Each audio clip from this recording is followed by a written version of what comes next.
Esto es el segundo paso, eh, querido amigo del Salvador, porque aquí hay un paralelismo con la enfermedad. El médico solo te puede dar un tratamiento que te restaura la salud cuando tiene el diagnóstico adecuado. El diagnóstico adecuado es el orden de batalla. Entonces, cuando ustedes hagan el orden de batalla de su país, con miras a su proyecto histórico de transformación, entonces tú puedes diseñar sabiendo el posicionamiento de las fuerzas del enemigo. Tú puedes trazar el plan operativo para crecer y convertirte en un factor de poder. Pero yo quisiera que ahora que aplicamos el modelo a la situación en México, donde ya no hablamos de unidades militares, sino ya de la situación de conflicto político-civil que tenemos en México por la cuarta transformación, queda más claro y volvemos entonces después a la respuesta. ¿Hay otra pregunta, José Alfredo? Con mucho gusto. La teoría de la revolución de color fue desarrollada en los años 80, 90 en Nueva York, en una institución que se llama Instituto Einstein. Y la pregunta que se hacía la persona que dirigía esto era cómo podemos tumbar un gobierno cuando el gobierno tiene la policía, las cárceles, los militares, cómo las masas pueden derrumbar una fortaleza de adversario como esta. Y entonces aplicaron los avances de las ciencias de la comunicación que había establecido a través de modelos matemáticos comunicativos que en una masa de gente de 10,000 personas, unas 20 personas bien instruidos, bien coordinadas, pueden lograr dirigir a esos 10,000. O sea, tú tienes 10,000, tú posicionas tus 10 o 15 personas en diferentes partes del lugar, tienes acordado el tema que vas a plantear, por ejemplo, ese gobierno es corrupto, etc. No, no es cierto, dice alguien. Pero entonces otra persona al otro lado dice, sí, por supuesto, porque a mí me tocó tal y tal cosa en el hospital y trataron a un rico y a mi abuela la dejaron morir, etcétera, etcétera. Ese sistema entonces fue la clave de que como tú puedes organizar masas manipulándolas contra cualquier institución o cualquier gobierno.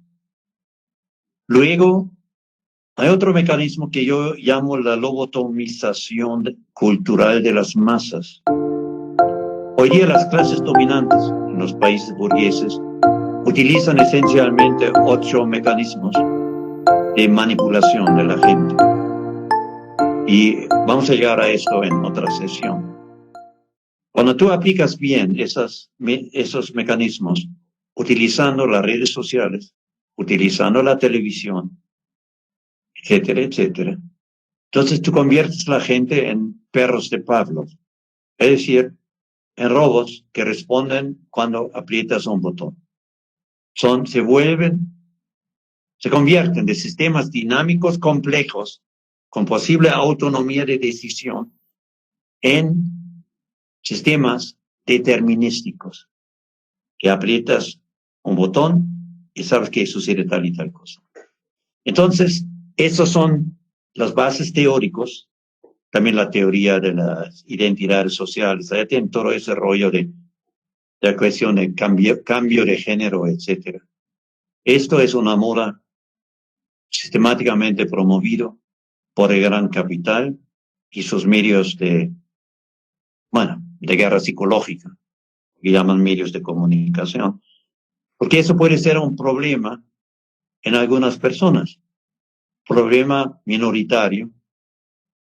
Deben de tener el derecho de cambiar de género, el seguro social debe pagar esto, etcétera. Pero de ninguna manera es un problema de importancia real. Pero todos los días llenan las televisiones con esto, reclutan jóvenes que no tienen cerebro, que protestan, que rompen vidrios por el derecho a esto, etcétera, etcétera, y convierten un tema marginal en un tema fundamental para tumbar gobiernos legítimamente elegidos.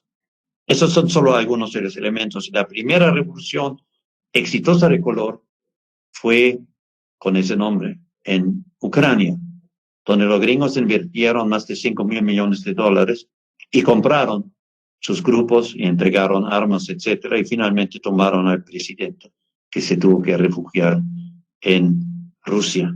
Era parte de una operación para desmembrar a Rusia.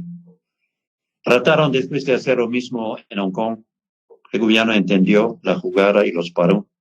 Ahora quieren hacerlo en Tíbet, quieren una guerra entre India y China por Tíbet, etcétera, etcétera. Pero todo esto lo vamos a hablar con mucha más información y conocimiento más adelante. ¿Hay alguna otra pregunta? Sí, por supuesto. Mira, si tú quieres dominar, tú tienes que reestructurar el software de la gente. Esto es relativamente fácil, porque como en las universidades no enseñan nada de ciencia, como en las escuelas la enseñanza está masificada, no tiene calidad. Hoy día la educación en México no tiene nada que ver con la calidad que tenía en los años 40, por ejemplo, 50, donde sí servía. Pero hoy día todo destruido. Entonces, relativamente fácil la penetración de esas sectas evangélicas, que es un proyecto de la CIA, cuando los gringos estaban perdiendo las guerras de liberación nacional en Centroamérica, donde los curas de liberación, la teología de la liberación jugaron un papel clave. Entonces movilizaron al Papa, ese reaccionario, ese fariseo, Juan Pablo II, y movilizaron las sectas. Y hoy día son un poder real a nivel global. El primer ministro de Australia es de esos tipos. La esposa de Bolsonaro y sus hijos pertenecen a esas sectas, básicamente evangélicos gringos, financiados por gringos. Es otro instrumento del imperialismo para controlar las cabezas, igual que la cuestión de LGBT, etcétera, etcétera, ¿no? O las pendejadas de Holloway, ¿no? Y que cómo puedes transformar el mundo sin poder. El sistema aprovecha cualquier tema, cualquier meme que pueda para sembrar dudas e ilusiones y pensamiento mágico, paranoico en las cabezas, las llamadas teorías de la conspiración. Ok, entonces cuando aplicamos ese modelo de cálculo de correlación de fuerzas militares a la sociedad civil, entonces deberíamos tomar en cuenta lo siguiente. En primer lugar, hay que entender que lo que llaman estados nacionales en América Latina, con la excepción de Cuba, no son estados nacionales en el sentido del término, sino son subsistemas dependientes y neocoloniales del imperio, básicamente de Washington, en las 4 relaciones básicas.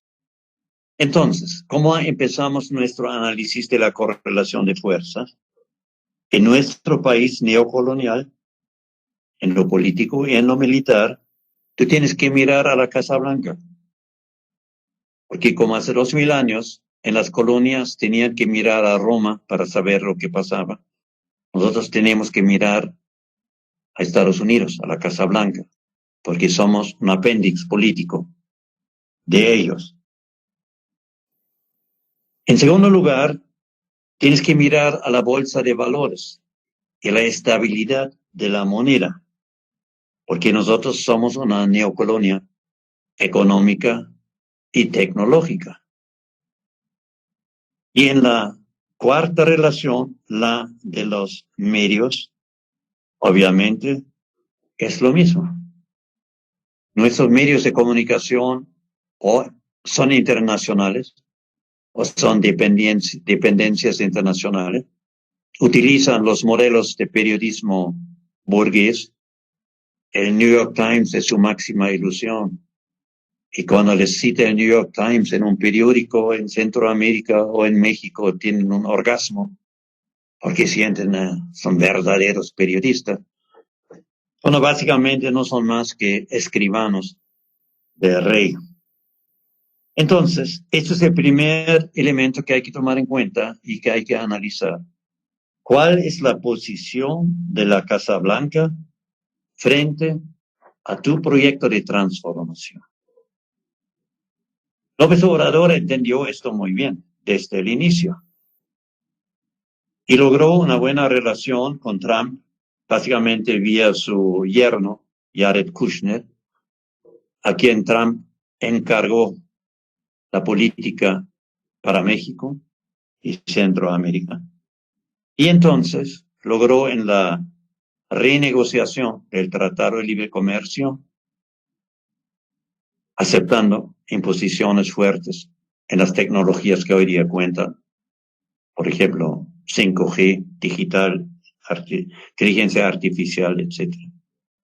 Logró un acuerdo que satisfizo a Trump.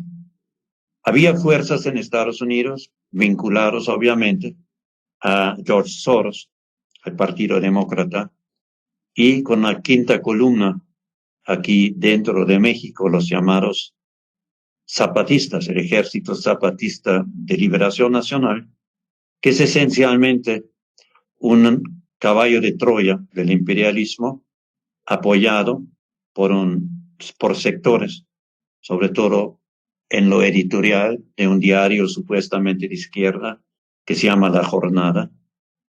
Entonces, apoyaron esa subversión de Soros para joder a Trump para las elecciones, etc., en el problema de la frontera sur. Y allá entonces apoyaron esos jefes, el EZLN, Ejército Zapatista de Liberación Nacional, porque son parte de ese gran proyecto de Washington de balcanizar a México en tres partes: en el norte, por el gas y por el petróleo de la cuenca de Burgos, y en el sur, por el uranio, el agua, etcétera, etcétera. Y la función de esa gente en el sur es acabar con los proyectos que López Obrador trata de hacer con el Tren Maya, que es la única posibilidad para que esa región salga de la miseria. Entonces, supuestamente han ocupado 40% de las vías del tren que se van a construir o reconstruir. Entonces, hay que entender que somos parte de un imperio y estamos en el patio trasero. Eso es, entonces, la artillería pesada que tienen los adversarios de la transformación, en este caso en México. La Casa Blanca, que AMLO logró neutralizar contra la subversión de organizaciones no gubernamentales, derechos humanos, proindígenas supuestamente, proecológicos, etcétera, etcétera. Toda esa fauna de pillos y pendejos que organiza y paga la CIA y el imperialismo, movilizar para acabar con la 4T. Querían que hubiese una migración masiva hacia la frontera con los gringos para que Trump rompiera con la 4T. Bueno, eso se logró impedir. Pero entonces, necesitamos mirar primero, recordando la pregunta del compañero de El Salvador, primero entender la relación con Washington.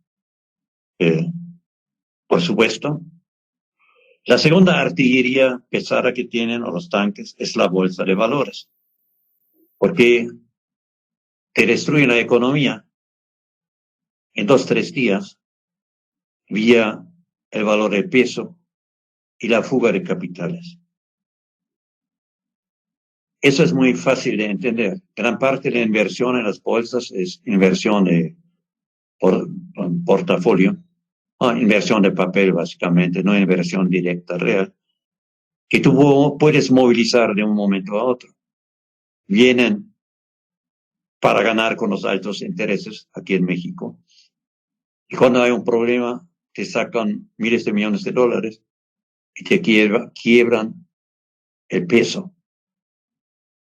En México, por ejemplo, si tú analizas el movimiento, las oscilaciones de la cantidad de dinero en dólares que mexicanos han depositado en Estados Unidos, tú tienes una idea cuando entiendas que hay como 86,000 millones de dólares en bancos de Estados Unidos, de mexicanos. México es el primer país en la fuga de capitales en los bancos de Estados Unidos.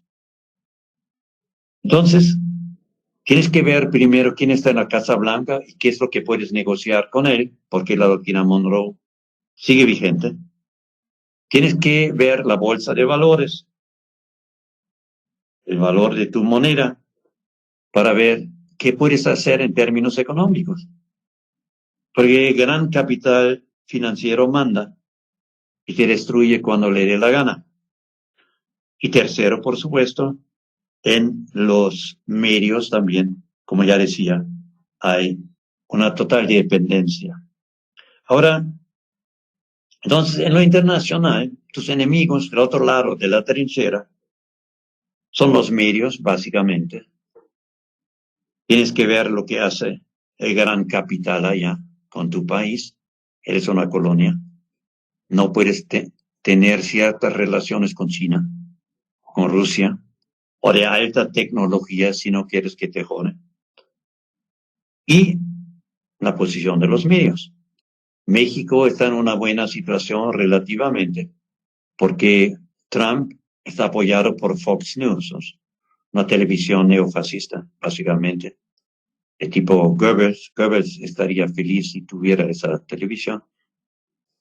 Y entonces Trump está apoyado por Fox News y los demócratas por CNN, básicamente. Y en México no tienes esto.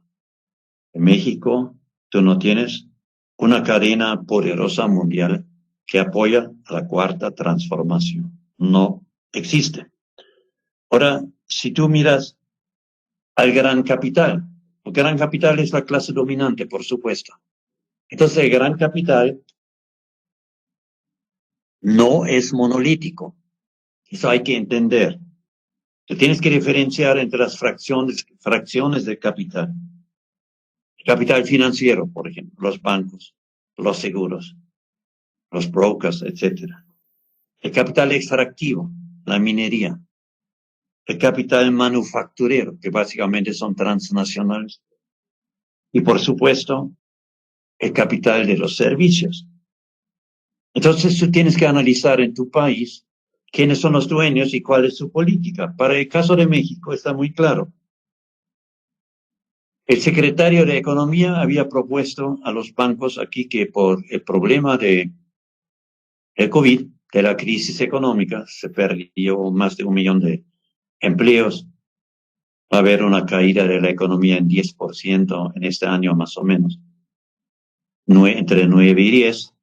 Entonces, había propuesto el secretario de Hacienda, de Economía, a los banqueros, a la Asociación de Bancos, que no cobrasen las deudas de los cuentahabientes.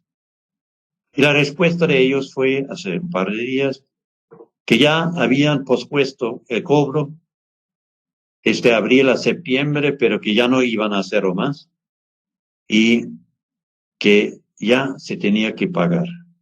Y textualmente dijo ese canalla que es el jefe de la Asociación de Bancos de México, dijo ese canalla, no se trata de que nosotros sacrifiquemos nuestras ganancias por las libras del COVID. Más claro, ni el agua. Los banqueros no van a negociar nada, van a cobrar, y pobre gobierno que se enfrenta a esos miserables. Hubo otro comunicado de Ricardo Salinas, de una de las dos grandes televisoras mexicanas, TV Azteca, se llama, bueno, regalado, lo obtuvo por Carlos Salinas.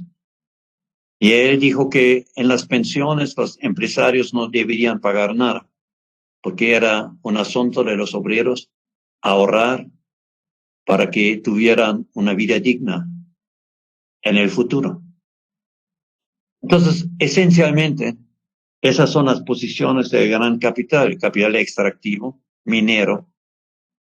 Ya anunció que van a formar un partido político, lo llaman Sí por México, para participar en las elecciones de junio 2021, para acabar con la cuarta transformación. En los servicios hay una ligera diferencia, porque la llegada de AMLO, de López Obrador al gobierno, no solo se debía a la movilización de las masas, como dice la izquierda trasnochada o el populismo.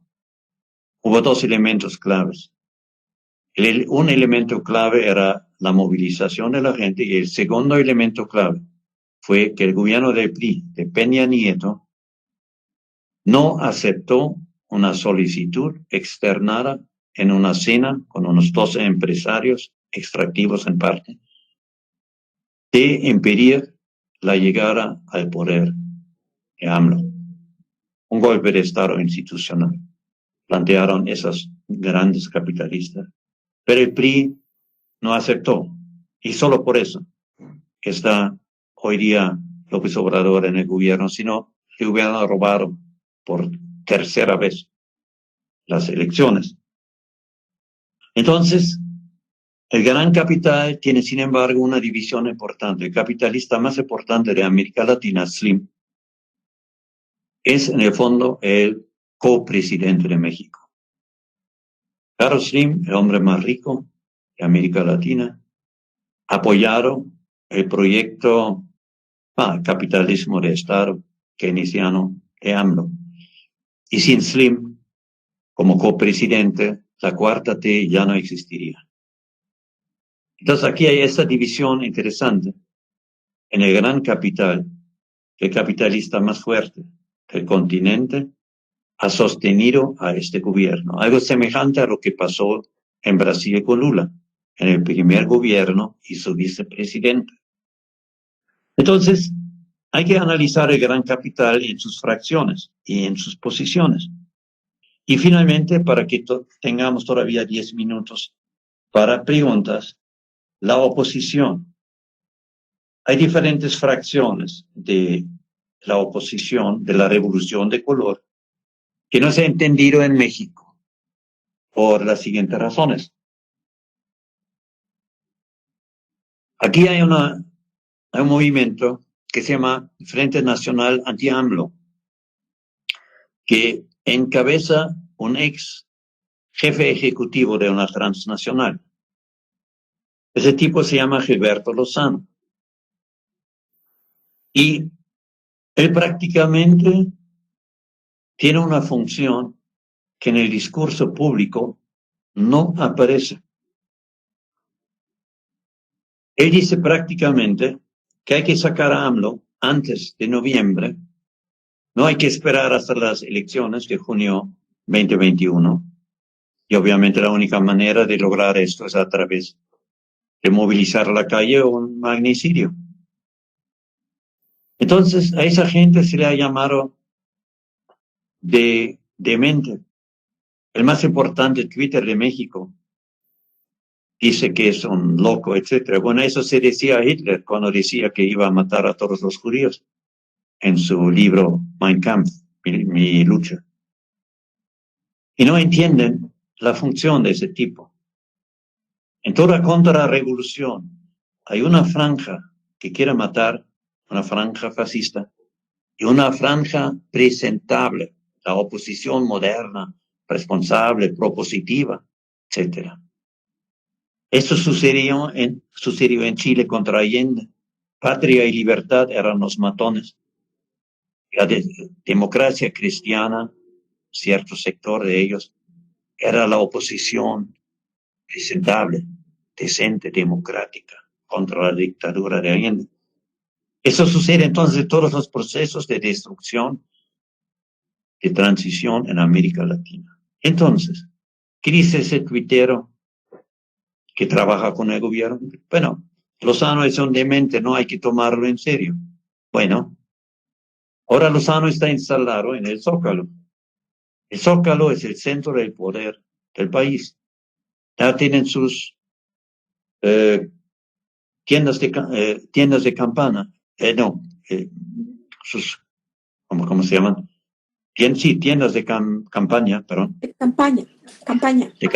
De campaña, gracias. Sí. Y tienen ocupado más o menos la mitad del Zócalo.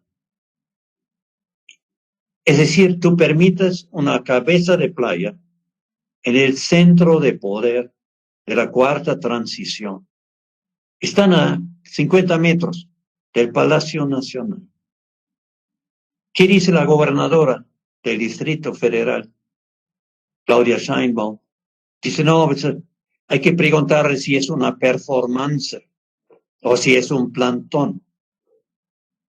Hazme un favor. Eso es un tipo de la franja matona fascista que pertenece a gente como un escritor que se llama Martínez y que dijo públicamente en la televisión hace 8 días, yo quisiera que regresaran los tiempos de la Inquisición para quemar vivos a los morenistas en el Zócalo. Y todos los que votan por Morena el próximo año igual pierden todos sus derechos. Es decir, públicamente pronuncian la matanza, la Inquisición, como si no hubieran aquí quemado vivos los conquistadores, a los mexicas. Y la jefa de gobierno de esa ciudad dice, pues hay que ver si es un performance o no. Y López Obrador, el presidente, no dice nada sobre el peligro. El tuitero más importante de México dice, no lo tomen en serio, es un demente. Ha perdido la realidad. Y se lo olvidan aquella ZLN. Los supuestos zapatistas, ahora los jefes van a ir a Europa. Y dijeron antes de ir, no, España no necesita pedir perdón por el 12 de octubre. No hay ningún problema, nosotros vamos, pero nosotros pensamos que no tienen que pedir perdón.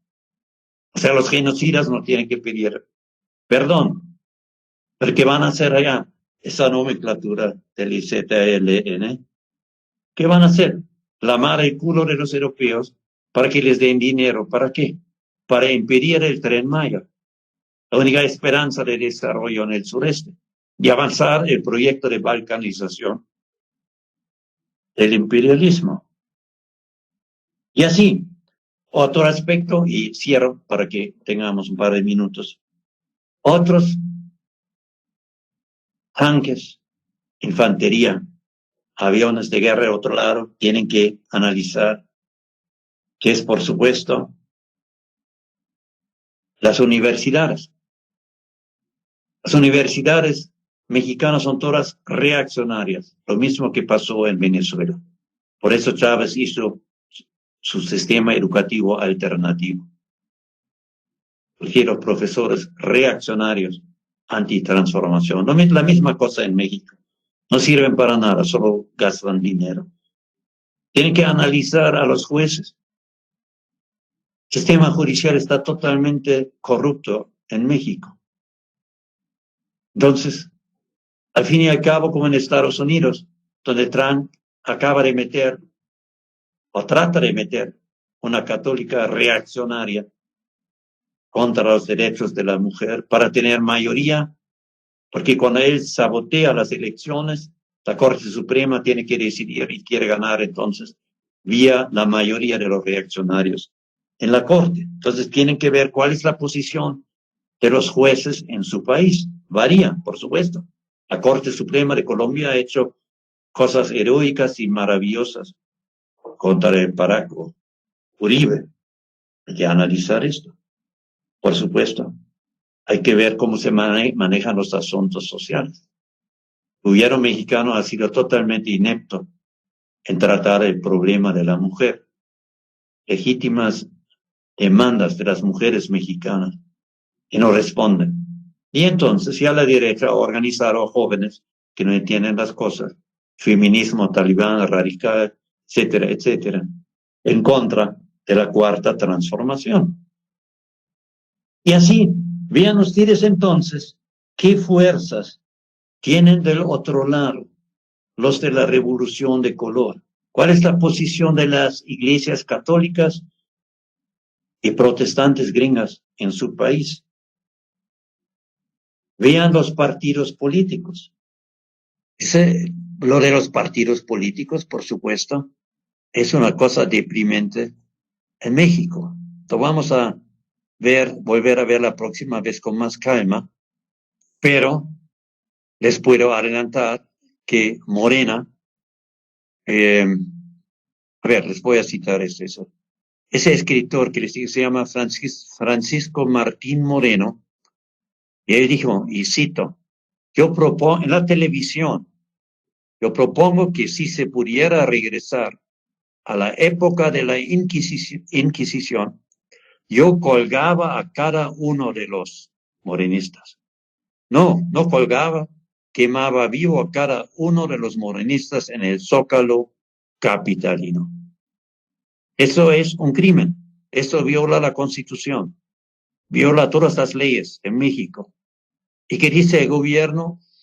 Eso parece ser una performance.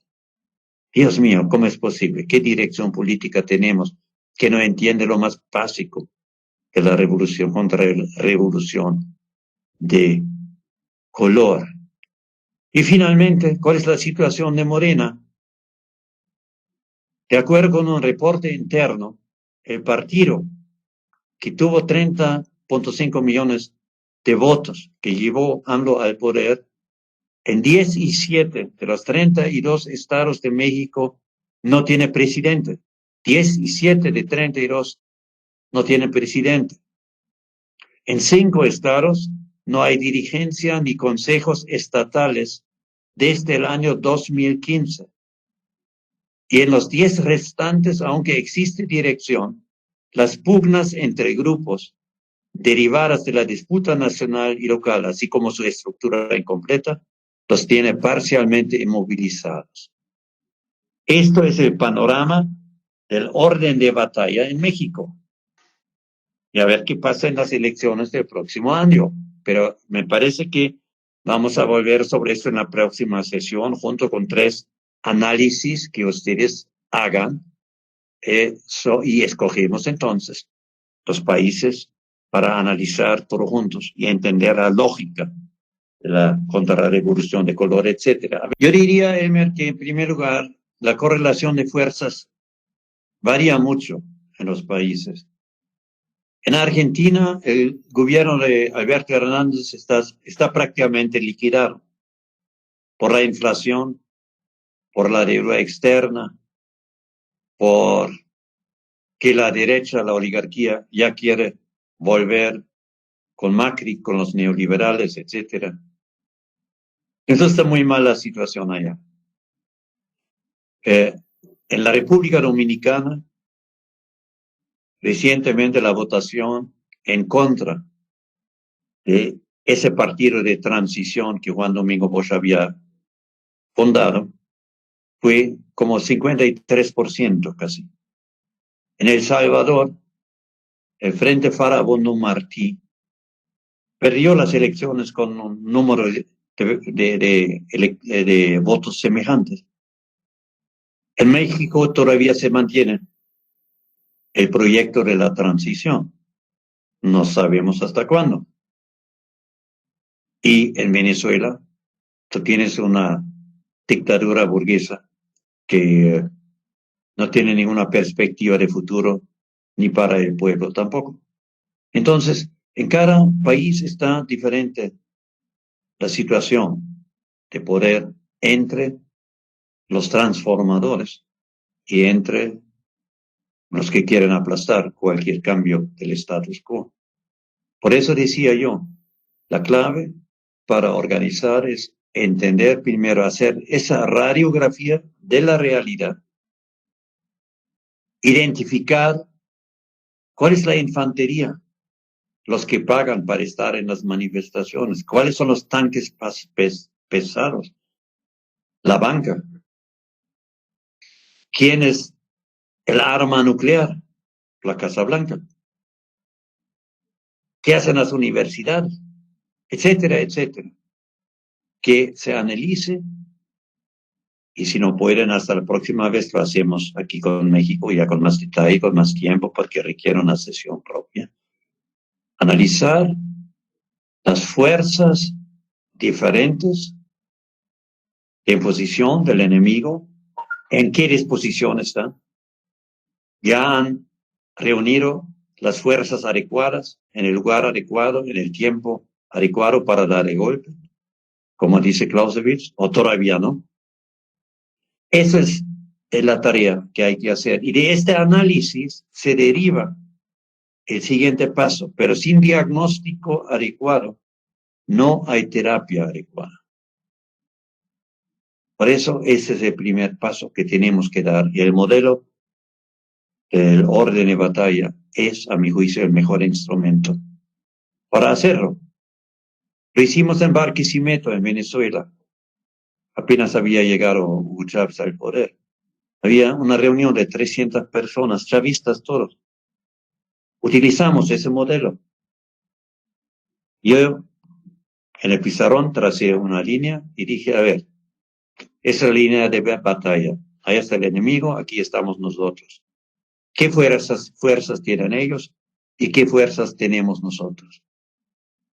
Apuntamos entre todos y finalmente entonces todos se asustaron porque vieron que ese triunfalismo de que ganamos las elecciones era muy frágil, porque no cambiaba en nada el poder estructural del imperialismo y tampoco de la oligarquía. Entonces, eso es lo que hay que hacer. Hay que usar ese modelo. Sin ese modelo no se comprenden las posibilidades de hacer política en nuestros países. No hay otra solución. El diagnóstico científico preciso, lo más preciso posible, y después la terapia. Muy bien. No sé si hay otra pregunta.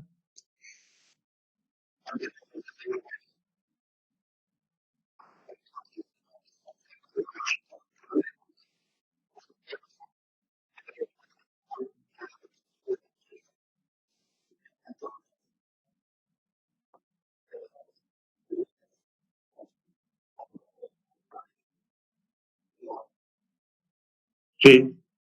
No, por supuesto, es lo que dijo ese canalla Martínez, ese escritor en México. Quiero que se cuelga, no que se cuelga, sino que se queme vivo a los morenistas en el Zócalo. Quieren ser otra vez conquistadores, que queman a los, entre comillas, indios, a los herejes, a todo aquel que no sigue su ruta. El fascismo en América Latina es clerical fascismo. El fascismo en América Latina se nutre de la Iglesia Católica y ahora, por supuesto, del integrismo evangélico protestante, fundamentalismo evangélico, porque los fundamentalistas son iguales en todas las religiones, nunca toleran a otros. Entonces, lo que dice la compañera de Argentina es absolutamente cierto para México. Y te aseguro que lo puedes comprobar en cualquier país, que el racismo, por ejemplo, la homofobia. Toma Bolsonaro. ¿Cuál es la política que aplicaron en Brasil. Bueno, los vendidos pseudocientíficos hablan de la inmunidad de la manada. Es una pendejada y una mentira. ¿Qué es la realidad detrás de ese término que ninguna persona común entiende y que vendieron como protección? La verdad la dijo un alcalde de Brasil, de una ciudad de 1 millón de personas. Un día él dijo, le reportan, el hospital está lleno, ya no tenemos camas. Pues una situación que conocemos aquí, porque hace unos 10 días tuvimos un asunto familiar, llevamos a la persona, a la familia a un hospital de seguro y dijeron, no tenemos camas, hay que buscar otro hospital. Bueno, llegamos a otro hospital, pero ya no tenían los diagnósticos. Llegamos a un hospital privado, querían un depósito de $25,000 un sábado en la noche a las 3 para hacer los diagnósticos de COVID. Es la situación real en la base en toda América Latina, aunque en las estadísticas y bonitos discursos de los gobiernos no se reflejan. Bueno, entonces, ese alcalde en Brasil le dicen, ya no tenemos camas, señor alcalde, para COVID. Bueno, dijo, está bien. Entonces, mañana vamos a abrir los comercios y que muera quien tenga que morir. Esa es la esencia de lo que esos delincuentes de cuello blanco llaman inmunidad de la manada. Es lo que Darwin decía, survival of the fittest. Si eres viejo, si eres discapacitado, si no tienes dinero, si vives en un barrio jodido, te tienes que morir. Muere quien tenga que morir. Entonces, esta es la realidad en la sociedad de clase en América Latina. Y los conquistadores no han cambiado. Por eso, toda ilusión sobre la democracia burguesa es una pendejada. Hay que razonar en términos de poder, porque eso es como la homeopatía. Al fuego solo lo puedes combatir con fuego. Entonces, hay que oponer poder, contraponer poder si quieres ganar. No sé si hay otra cosa, José Alfredo. Pero no, espera, no entendí bien. ¿Cuál es el papel de los estudiantes? Bueno, hay varios límites. El límite principal es esa burocracia dorada de mediocres, de lambiscones, que dominan las universidades públicas, porque durante décadas han sido cooptadas por dedazo el PRIAN para ocupar esas posiciones, no por meritocracia. Entonces, es un sistema de mediocres que sofoca cualquier intento de creatividad que ellos no controlan o de concientización. Por eso han logrado reprimir todos los movimientos estudiantiles de las últimas décadas. Ningún movimiento estudiantil ha tenido éxito en cambiar las estructuras de las universidades. Entonces, ese es el principal problema. Y por supuesto, ahí están los sindicatos corruptos, charros, que son parte del sistema. Ya están los administrativos. Es un sistema de 4 elementos, nuevamente, que controla el hueso, que controla el presupuesto y lo lleva a donde más les conviene. Y esto se complementa en las relaciones de producción académicas. Joven estudiante, joven profesor, no puede subir si tú criticas a uno de los caciques que manejan todo, que manejan el SNI, que no sirve para mucho, la verdad, que fue un intento logrado de Salinas para comprar a la intelectualidad mexicana y le funcionó a la perfección. Entonces tienes allá los que dictaminan en el Sistema Nacional de Investigadores, que son los mismos caciques que tienen que ver con el Consejo Nacional de Ciencia y Tecnología, que mandan en las editoriales, etcétera, etcétera. Es un gran monopolio, o si quiere ser más preciso, un gran cártel, un gran oligopolio que controla la vida universitaria en México. Miren, en Estados Unidos ha habido críticas a la política de Trump. Aquí la derecha critica la política anti-COVID. Pero ¿dónde están los científicos? Están obvio que es pésima la política aquí contra el COVID, por eso la alta cifra de muertos.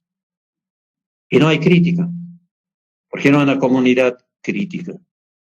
Todos están comprados en su gran mayoría, no todos, pero la gran mayoría.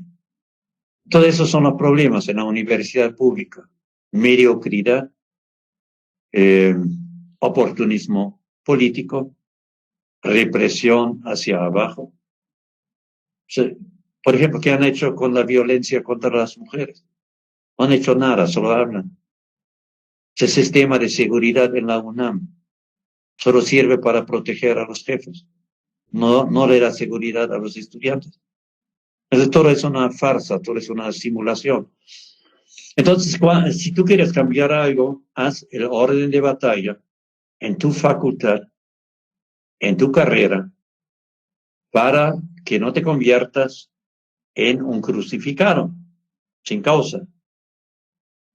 Analiza primero lo que se pueda hacer con base en ese modelo científico. Ese es el primer paso. Ya después decides tú qué puedes hacer y qué quieres hacer. Una última, Alberto o Alfredo. Bueno, en primer lugar, el proyecto del presidente viene del siglo XIX. Es el proyecto del liberalismo clásico, que fue burgués, pero que fue antiimperialista, básicamente, que fue anticlerical. Entonces era progresista en su momento. Pero obviamente era un discurso liberal, la economía de mercado, la modernización del Estado, etcétera, etcétera. Y hoy día ese discurso sirve porque la población no tiene conocimientos históricos, no tiene formación científica. Entonces el retorno a los héroes de la revolución o de las transformaciones anteriores es útil. Es correcto recurrir a la historia, porque para generar conciencia necesitas usar los héroes de la historia nacional. Eso es correcto. Eso es positivo que el presidente lo haga. Pero eso no es satisfactorio, no es suficiente, porque la guerra es hoy. Y la guerra asimétrica del siglo XXI no es la guerra de 1853 contra los franceses y contra la oligarquía derechista. Con la austeridad franciscana, tú podrías vivir quizás en un monasterio en el desierto de los leones en el siglo XVI, XVII.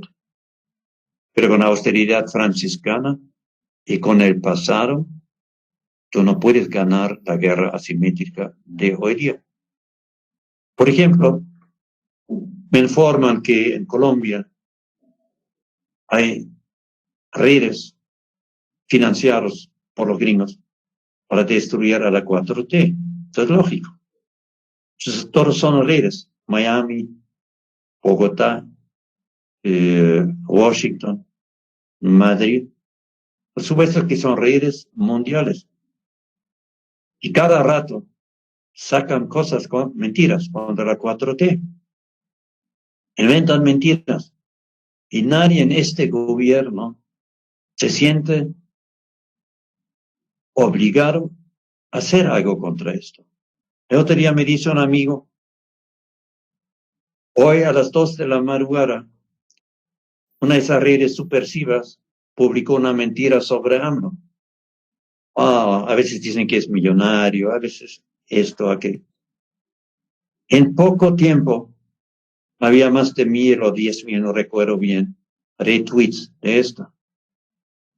¿Cómo te defiendes de esa subversión de la revolución de color mundial si no tienes un aparato de contrainteligencia para parar esto? En este gobierno no hay nada, porque en el siglo XIX no había ciberespionaje, no había la guerra asimétrica, etcétera, etcétera. Ese es el problema de tener conciencia histórica y no conciencia del siglo XXI y de la ciencia que necesitas para derrotar a la derecha. Bien, compañeros, vamos a volver a ese tema de la orden de batalla para el próximo jueves. Si ustedes quieren plantear lo de su país, hagan el dibujo, cuáles son los tanques, etcétera, cuál es la artillería, la caballería, etcétera, en términos de instituciones civiles, etcétera. Y vamos a discutir esto y vamos a profundizar un poco más de México porque hay muchas cosas que no ha habido tiempo para decir. Bueno, un fuerte abrazo para todos. Fue otra vez muy, muy interesante y cuídense mucho y nos volvemos a ver en 7 días. Gracias.